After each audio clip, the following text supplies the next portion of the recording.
Donc là, on est dans le chai du domaine. Donc sur la partie réception de vendange et stockage des vins avant la mise en bouteille.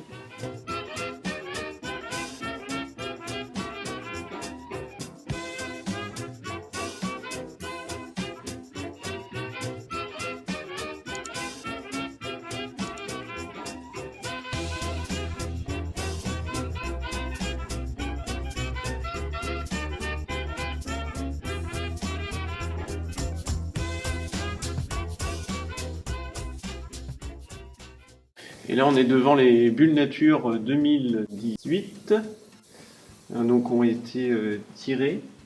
Et donc là, on peut en prendre une déjà pour voir. Toc. Là, on voit que le dépôt commence à se former ici. Donc on a arrêté les sucres en fait à 18 grammes. Donc on bloque la fermentation et on met en bouteille à 18 grammes de sucre pour qu'il y ait une seconde fermentation qui se refasse en bouteille.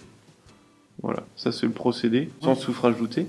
Du coup, quand tu dis que tu bloques, c'est par le froid? Par le froid, ouais, exactement, par le froid. Donc ensuite, voilà, on fait le tirage et puis donc ça reste 6 mois sur latte à peu près. Et puis après on dégorge. Alors pourquoi on dégorge? Parce qu'on a eu quelques problèmes sur certaines bouteilles qui gerbaient. Au début c'était muselé et on a choisi de mettre une capsule. Donc ça ce sera pas la même capsule, c'est une autre capsule. Mais c'est le marché norvégien qui nous a demandé de mettre des capsules au lieu de mettre des muselés. Donc on l'a démocratisé. Donc après le principe du dégorgement c'est de retourner la bouteille comme ça pour que le dépôt se dépose là. Qu'après il y a un glaçon qui se forme et ce glaçon après donc on retourne la bouteille et il est expulsé comme ça. Voilà. Donc ce qui permet de ne pas avoir de dépôt dans la bouteille, tout simplement.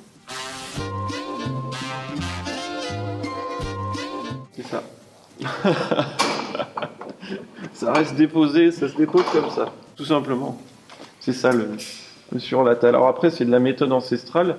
Méthode traditionnelle, souvent, il y a le gyropalette qui rentre en jeu. C'est juste avant de dégorger, justement, qui font ça. Après, la méthode trad, il y a un ajout de liqueur en plus. Méthode ancestrale, c'est vraiment le plus naturel possible. Quand on stoppe les sucres avec le froid, c'est toujours plus intéressant que le soufre. Oui, tout le sucre est consommé, ouais, il y a 0 sucre à la fin. Parce que c'est pas ce qu'on recherche, en fait, avoir quelque chose de demi-sec, non, nous on est plus sur l'extra brut là. Alors après, on peut faire un pétillant naturel justement en faisant du crément. Enfin, c'est pas un souci. On a le droit de faire une méthode ancestrale. Après, nous on a choisi de faire de la méthode ancestrale et qui soit pas en appellation, pour le coup, pour la bulle nature, c'est le temps de latte, qui doit pas être inférieur à 9 mois pour un crément. Nous, on est à 6 mois. Alors là, on a fait un essai cette année sur 6 mois de latte couchés, au lieu de les retourner juste avant. Et là, on est sur 6 mois de pointe. Donc les bouteilles sont sur pointe. On a voulu faire un essai pour voir si gustativement ça c'était bien, mais les sucres ont beaucoup plus de mal à se terminer. Gustativement, c'est pas trop la même chose non plus. Un peu plus fermentaire sur pointe. Là, on reste bien sur la fraîcheur et sur l'authenticité la typicité de bulle nature. Et donc ces bouteilles-là, donc 2018, les premières seront dégorgées mars-avril, et les autres mars, avril, septembre. Depuis 2009 qu'on fait les bulles nature.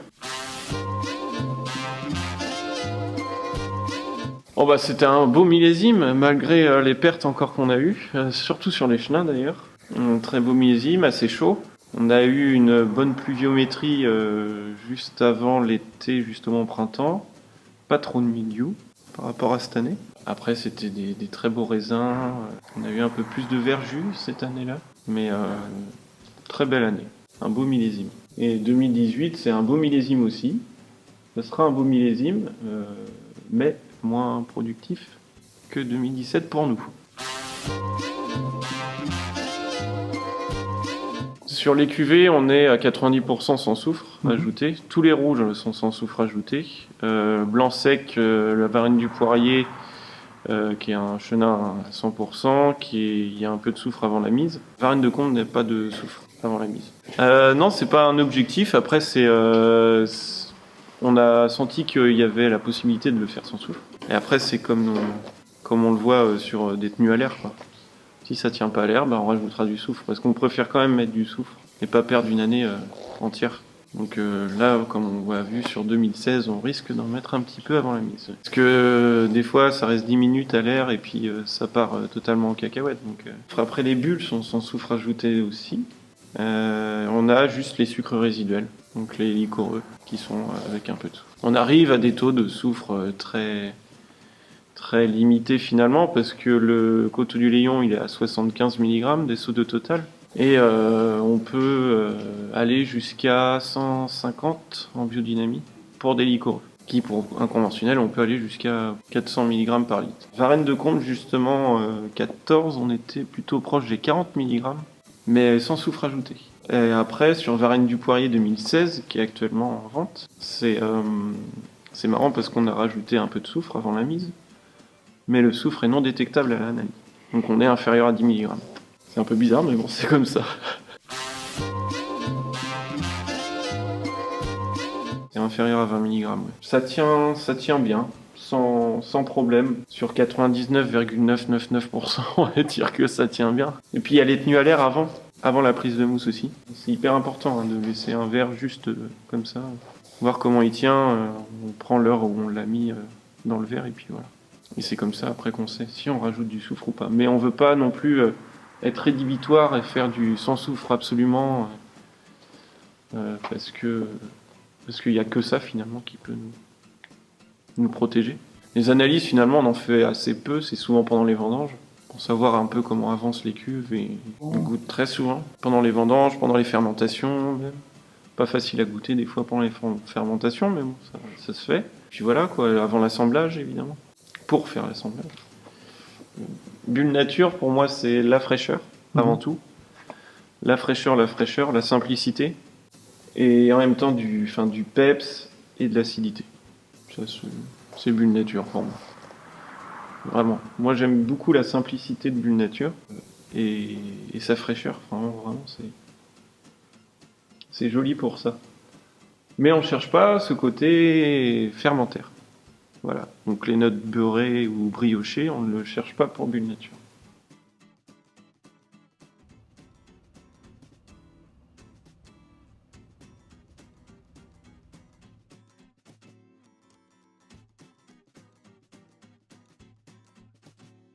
Je déguste Bulle Nature 2017 du coup. Donc il y a eu 12 mois de date pour celui-ci. Parce qu'on est sur le deuxième dégorgement. Et donc on est sur, comme je disais, du chenin, du gros lot gris, un tout petit peu de chardonnay. Donc sans soufre ajouté. En méthode ancestrale. Donc gustativement on est vraiment sur des notes de poire, assez caractéristiques du chenin.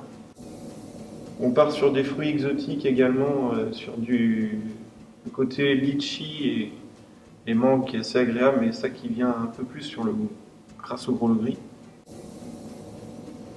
En température de service, c'est plus agréable de le poire entre 8 et 10 degrés. Après au-dessus, c'est un peu moins agréable et ça va devenir presque lourd. Donc il y a vraiment cette fraîcheur, il y a presque une minéralité aussi. Après c'est des bulles qui peuvent se garder assez longtemps, dans les 2-3 ans elles peuvent être bulles. Après justement, ce que je disais tout à l'heure, c'est que ça peut partir dans un côté beaucoup plus fermentaire et qui va dénaturer la nature, si je puis dire, du produit de base quoi. Alors ça peut se boire avec beaucoup de choses, bulle nature. Ça peut se boire à l'apéritif, donc classique. Hein. Ça se boit très bien aussi avec des fruits de mer. Moi je l'ai fait avec des fruits de mer, c'est parfait. Des poissons plus vapeur, c'est vraiment pas mal. Et après en dessert, peut-être plus avec des desserts à fruits. C'est intéressant. Pas énormément, non. Alors on va avoir un côté un peu plus gras, effectivement, mais on n'aura pas ce côté fermentaire. Ce côté brioché, non, on l'aura pas. C'est vraiment la minéralité qui prime. Donc c'est bien, et la fraîcheur. C'est une bonne buvabilité. Attention.